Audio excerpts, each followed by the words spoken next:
Assalamualaikum warahmatullahi wabarakatuh. My name is Noka Romadhona.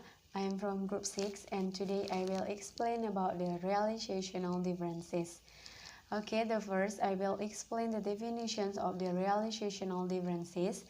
Is a differences in the actual phonetic quality is a realizations of a given phoneme.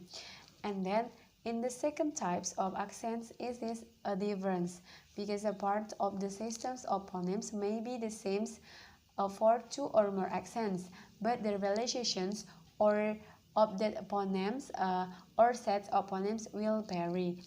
For example, there is a T intervocalic addition to preconsonantal and final, and then there is the I is either always clear or always dark vocalized syllable final.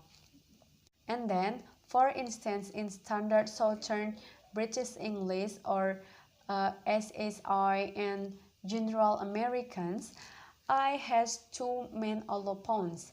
It is being clear or alveolar, and I before A, it is a stressed vowel, as in like, clear, but it is dark. And then in Australia and New Zealand, I is consistently pronounced dark and indeed. Dark and indeed, it is the realizations may be perennial and rather than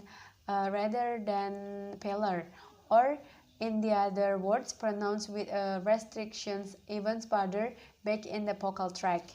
And then for the London English, there is a further allophones of namely vocalized. It is realizations finally or before or consonants. It is for examples in cell, tall, people, bulb, and I is typically realized as a high or high mid-back vowel. For example, the first is a pace and got vowel which in a standard Southern British English, and then New Zealand English and Australian English are pronounced consistently as diphthong. And then in General American, the pace vowels is diphthong, and while the got vowel may be a monophthong. And then in SSA and SGE, both are monophthongal. And although these realizational differences have no direct impact on the phoneme, as the phoneme system, they do lead to neutralizations of other with consistent contrast. Okay, maybe I think that's all for me. Wassalamualaikum warahmatullahi wabarakatuh.